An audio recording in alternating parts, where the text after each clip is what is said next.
kepada seluruh Dewan Juri dan Panitia LPP Jatim 2024 dan seluruh peserta LPP Jatim 2024 yang berbahagia. Salam kenal tanda tangan. Saya Fauzia Ridadavina sebagai peneliti 1 dan saya Siti Aisyah sebagai peneliti 2 dengan guru pembimbing kami Bapak Hamdan SSI. Pada kesempatan kali ini, izinkan kami mempresentasikan makalah kami dengan judul Pemanfaatan ekstrak oleresin cabe jamu Piper retrovacuum sebagai bahan pengawet alami ikan kembung.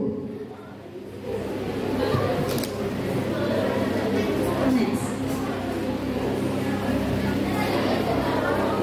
Yang melatar belakangi penelitian kami ini yaitu Indonesia merupakan wilayah penghasil rempah-rempah dan tanaman obat-obatan. Salah satunya yaitu cabai jamu. Cabai jamu banyak mengandung senyawa yang dapat diekstraksi, yaitu berupa minyak yang dapat menguap atau volatile oil dan minyak yang tidak dapat menguap atau non volatile oil yang biasa disebut oleoresin.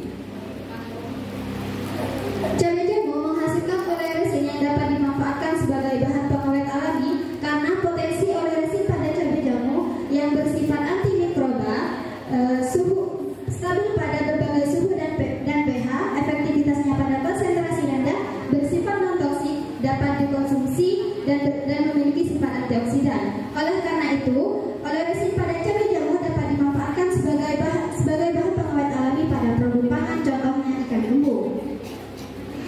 Ikan menjadi media cocok untuk pertumbuhan bakteri, pembusuk atau mikroorganisme lain sehingga kesegaran ikan menurun. Kita tidak dapat meningkatkan kesegaran ikan, melainkan dapat mempertahankannya yaitu dengan cara pengawetan.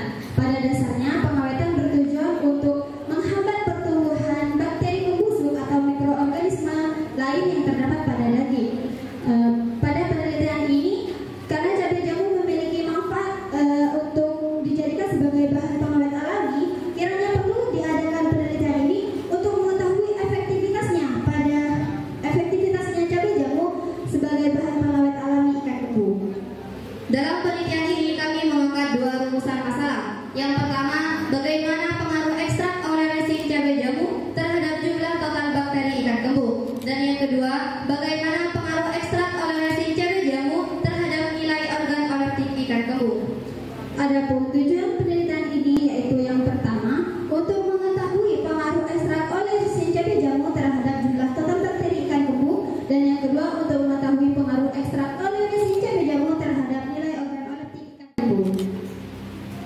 Selanjutnya yaitu metodologi penelitian. Dalam metodologi penelitian ini kami menggunakan beberapa metodologi. Yang pertama yaitu ekstraksi cabai jamu. Pada ekstraksi cabai jamu ini kami menggunakan metode sopletasi di mana menghasilkan ekstrak 7 sirkulasi pelarut metanol yang kemudian dilanjutkan dengan rotary evaporator vakum untuk memisahkan pelarut metanol dengan ekstrak cabai jamu. Dan yang kedua yaitu identifikasi kandungan oleoresin cabai jamu dengan menggunakan uji GCMS, yaitu yang bertujuan untuk mengetahui senyawa-senyawa apa saja yang terkandung pada ekstrak oleoresin cabai jamu. Tahapan yang ketiga pada metodologi penelitian yaitu pengawetan ikan kembung, di mana ikan yang telah didapatkan dari nelayan akan dimasukkan dalam wadah yang sama untuk sebuah perlakuan. Kemudian ikan yang sudah dimasukkan dalam wadah akan diberi larutan ekstrak cabai jamu dan diberi simbol A, B, C, dan E, di mana perlakuan A merupakan ikan yang tidak direndam dalam larutan ekstrak cabai jamu, perlakuan B merupakan perendaman ikan yang direndam dalam larutan ekstrak cabai jamu sebesar konsentrasi 500 ppm, perlakuan C merupakan perendaman ikan dalam larutan ekstrak cabai jamu dengan konsentrasi 1000 ppm, perlakuan D merupakan perendaman ikan dalam larutan ekstrak cabai jamu dengan konsentrasi 1500 ppm, dan perlakuan E merupakan perendaman ikan dalam larutan formalin 1%. Setelah itu dilanjutkan uji total plate count untuk mengetahui jumlah total mikroba pada setiap sampel. Setelah uji total plate count dilakukan, akan dilanjutkan dengan uji organ oleftik ikan kembung dengan mengamati karakteristik fisik ikan seperti tekstur, warna, dan bau.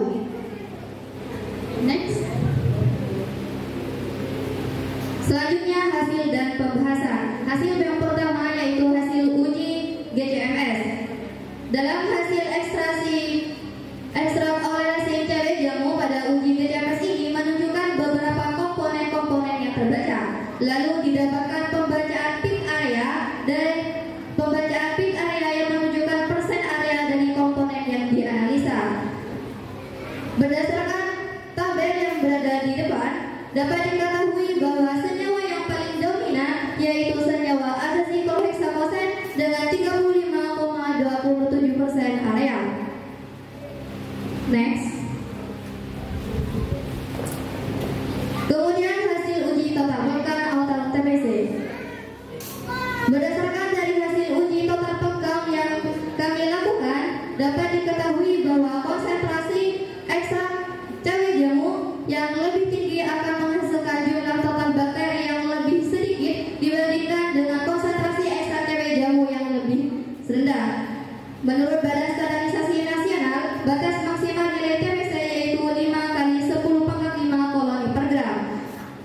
Berdasarkan tabel berikut dapat diketahui pada perlakuan D dengan konsentrasi 1500 ppm dan perlakuan E dengan larutan formalin 1% dapat diketahui masih memenuhi syarat standarisasi nasional. Hal ini mengindikasikan bahwa semakin tinggi konsentrasi ekstrak cewek jamu, maka akan semakin sedikit pula jumlah total bakteri yang terbentuk. Next. Berikut dipaparkan hasil dan pembahasan gambar nilai organoleptik tambakan ikan kembung pada 5 perlakuan. Menurut Badan Standarisasi Nasional, nilai organoleptik lebih dari 7 dapat dikategorikan sebagai ikan segar. Dari rinciannya, nilai organoleptik 9 menunjukkan ikan sangat segar, nilai organoleptik 7-8 menunjukkan ikan segar, nilai 5-6 menunjukkan ambang batas antara baik dan buruk, dan nilai organoleptik 1-4 menunjukkan ikan busuk. Nah, dari gambar di atas diketahui pada perlakuan D dan E menunjukkan nilai organoleptik lebih dari 7 dan dapat dikategorikan sebagai ikan segar. Lanjut. Begitu juga dengan nilai organoleptik bau ikan kembung pada 5 perlakuan. Dapat diketahui pada perlakuan C, D, dan E menunjukkan ikan segar karena nilai organoleptiknya lebih dari 7, seperti pada nilai di atas, dan dapat dikategorikan sebagai ikan segar menurut Badan Standarisasi Nasional. Lanjut. Sedangkan untuk nilai organoleptik tekstur ikan kembung pada 5 perlakuan menunjukkan pada perlakuan D dan E menunjukkan nilai organoleptiknya lebih dari 7 dan dapat